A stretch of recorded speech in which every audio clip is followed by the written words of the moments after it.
be able to speak her. I'm going to talk to you today about where are we going. And I actually like the Winnie the Pooh answer best. Down to the fields where the buttercups grow. Unfortunately, that is not where we're going, and that's not what's happening right now. There are lots of thistles out there. But there's some buttercups. We're waiting for a decision from an administrative law judge on Chapter 1 and 2 of the amendments to the comprehensive plan. We're feeling good that those amendments are finally going to become law. We have a trial date set in April for challenges to the sewage chapter of the comp plan. The county staff has done a monumental job of assembling data and analysis to support those changes. The University of Florida water study came out just last week. And what it said in an even a shorter way than what Mark is telling you is you can put more storage north of the lake, you can put more east, you can put more west. And if you do not put storage south of the lake, the Everglades will die and the estuaries will die. There is no substitute for the storage they need south of the lake. The U of F water study also says you've got the option, you may never have the option again, you need to consider the option. This is fish and cut bait time, and I'm not going to continue too much on what was Mark's topic, but there are a number of websites. You can go to FOS, you can go to Clean Water, you can go to my River Crisis website, and you can find a list of contact people. And you need to not only do it yourself, you need to buttonhole your friends and your relations and your neighbors and the people you meet in the grocery store and say, have you made a phone call? Have you sent an email? Have you done something to that group of officials, our legislative delegation, the governor, the Speaker of the House, President of the Senate, the Water Management District members, and said, buy the land, send the water south? There's a handout sheet, hopefully, that also has contact people. We are in a world of challenge and a world of hope. We are not sitting in a field of buttercups. We're in a war. We're in a war to save our river. We're in a war to save Martin County. And everyone always decries the fact that Martin County keeps being at war. Peace would be much nicer, but peace has been elusive. And if you doubt that, note that the first attack of the 2016 County Commission race has already started. There are no announced candidates. The election's almost 2 years away. But the campaign has started. You will find a handout on the table entitled, What's Wrong with Martin County? It has an annotated version of Barbara Cloudis' latest editorials in the Martin County Currents. You need to read it and understand that in Martin County, the war never ends. According to the other side, whatever we're calling each other these days, most of the people in this room are environmental extremists whose one aim is to stop all growth in Martin County. They suggest that if people like us would only be rational or go away, then there would be no war about the environment and growth management in Martin County.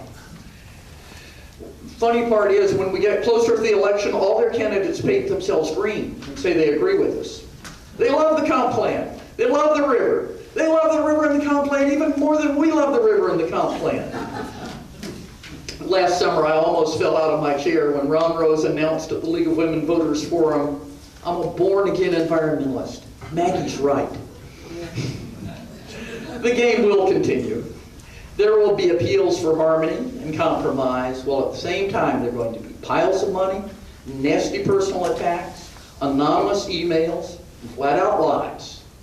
And they're going to be flung at the 3 county commissioners who have consistently supported residents, the environment, and the river. I suppose that we should be happy that the opposition appears to have a level of incompetence that's embarrassing. But don't get smug. They will work to create wedge issues, and they will stir up as much anger and distrust as they can. They will attack the guardians of Martin County as a bunch of Jupiter Island rich people who want to stop growth so they can have cheap servants. They will try to get folks from Jupiter Island to fight with folks from Sailfish Point over the inlet management plan. They will try to convince river warriors that us old fuddy-duddy environmentalists really don't care about the river at all. All we want to do is stop growth. They will try to convince us old fuddy-duddies that the river warriors are really ignorant Johnny-come-latelys who don't know what's going on. They'll try to convince kids who need jobs that they should be mad at retirees. It sometimes seems like we could pay the group that likes to be best friends and mouthpieces for Big Sugar, Lake Point, and King Ranch, and we'd still be ahead of the game. They are not very effective lobbyists. Their nastiness and their inventive views of reality make it clear to most folks that they are not on the side of the people who live and work in Martin County.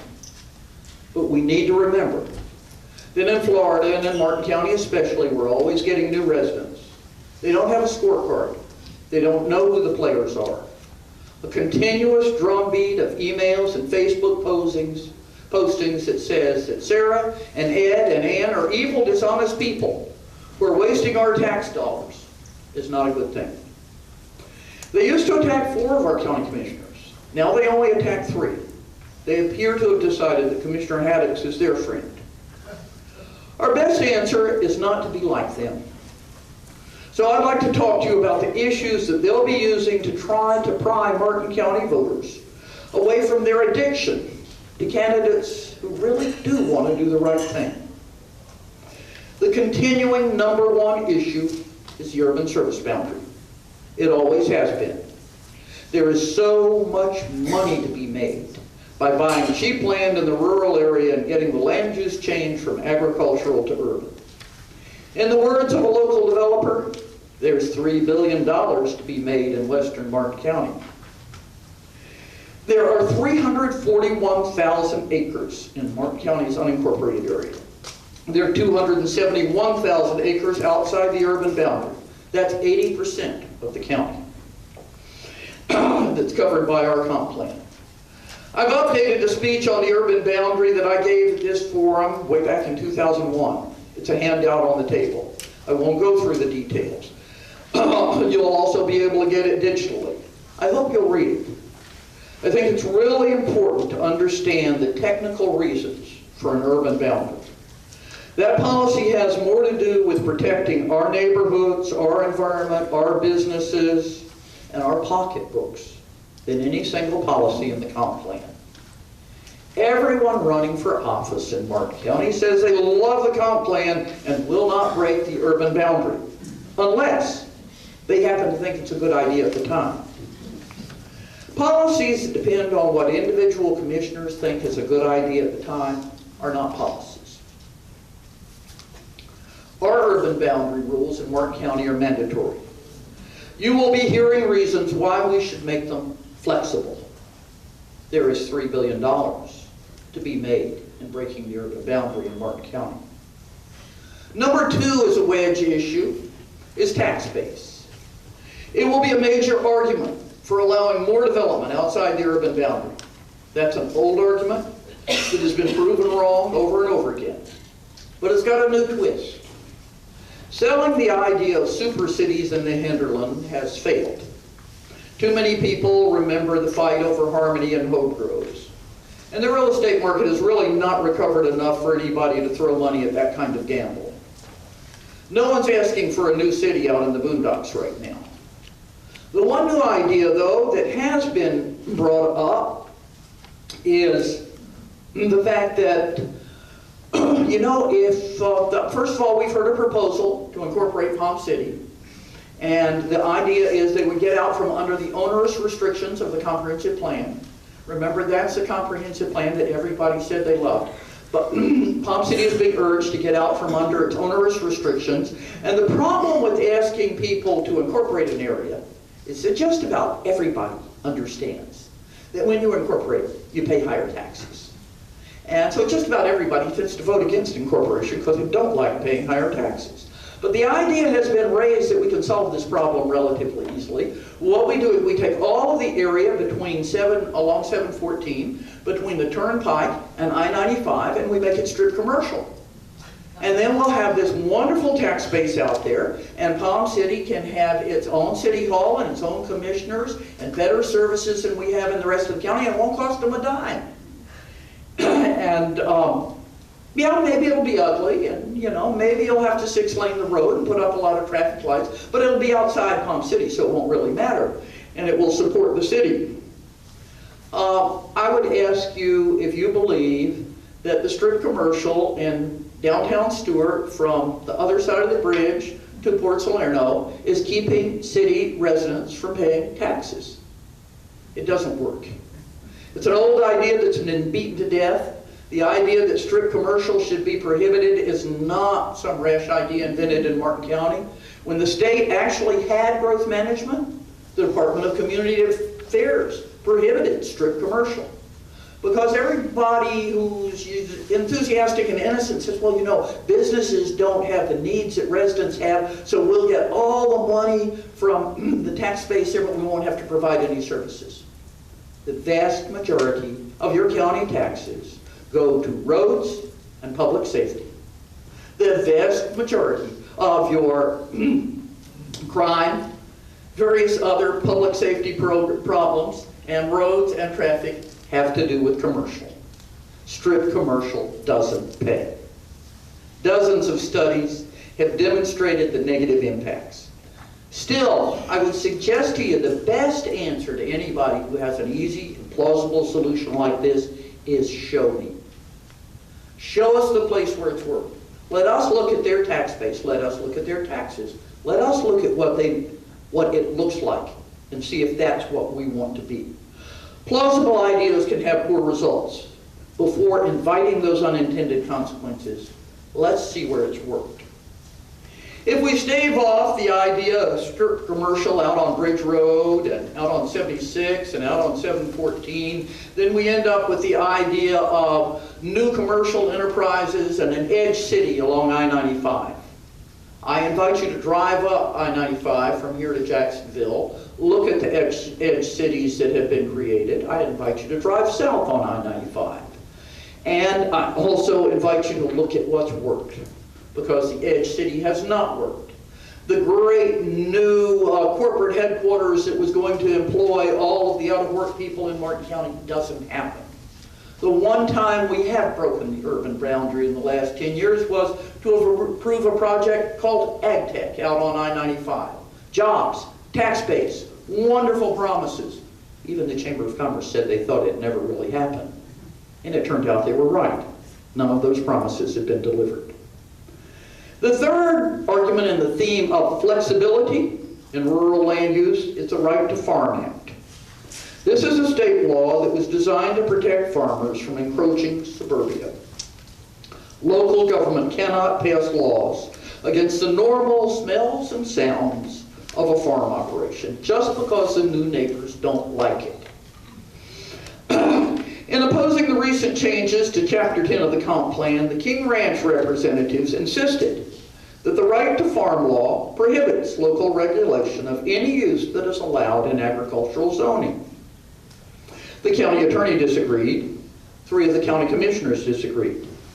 2 of the county commissioners agreed and said that they were convinced of the very broad interpretation of the Right to Farm Act, and that were we to do anything that applied outside the urban boundary, we would be sued and we would lose.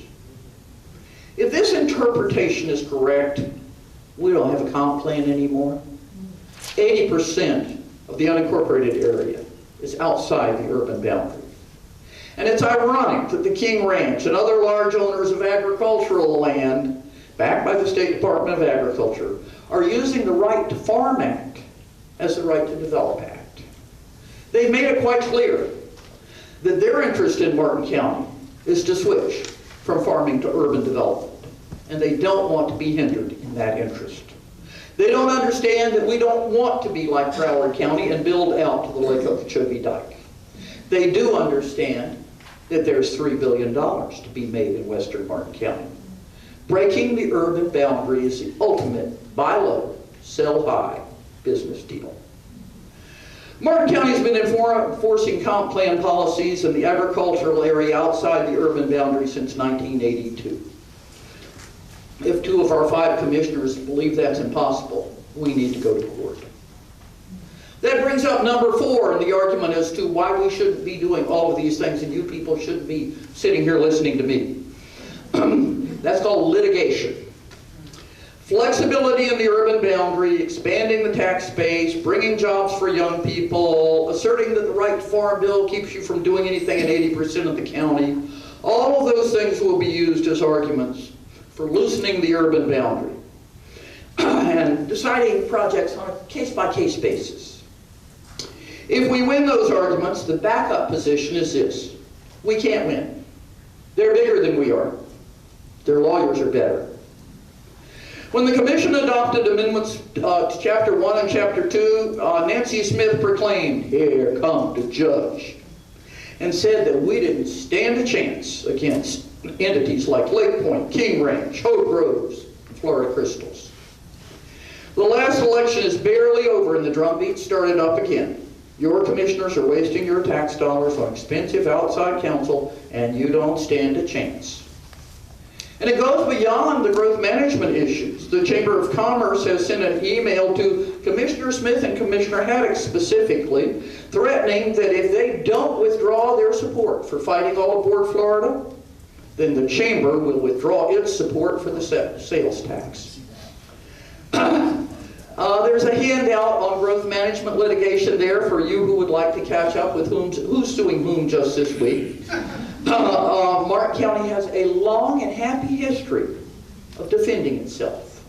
And I've been around long enough to watch that. They told us in 1972 that we couldn't have a 4-story limit because we'd be sued and we'd lose. They were wrong. They told us we couldn't protect wetlands and we couldn't keep development out of the headwaters of the Loxahatchee River. We got sued. We won. They told us we couldn't have an urban boundary. They sued. We won.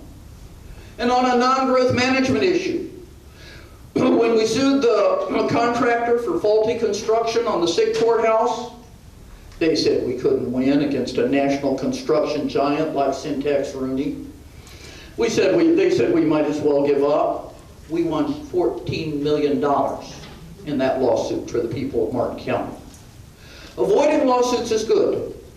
Bending over backwards to try to settle disputes, clarify language is good.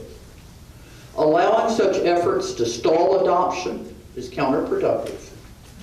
It invites more stalling and more disputes. Where disputes go to the principles that make Martin County different, we do need to fight back. Martin County wouldn't be what it is if we hadn't. If we advertise the fact that we are willing to cave into bullies with deep pockets, then suing us or threatening to sue us is going to become the standard way of getting a bad project approved.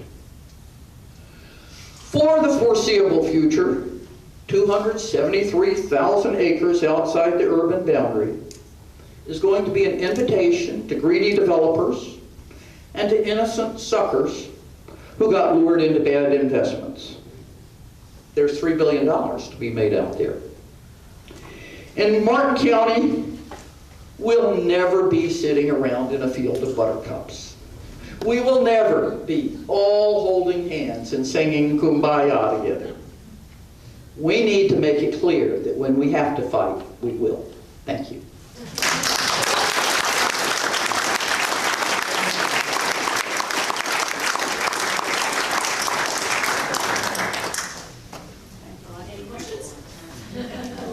Okay, everybody wants to have a break, so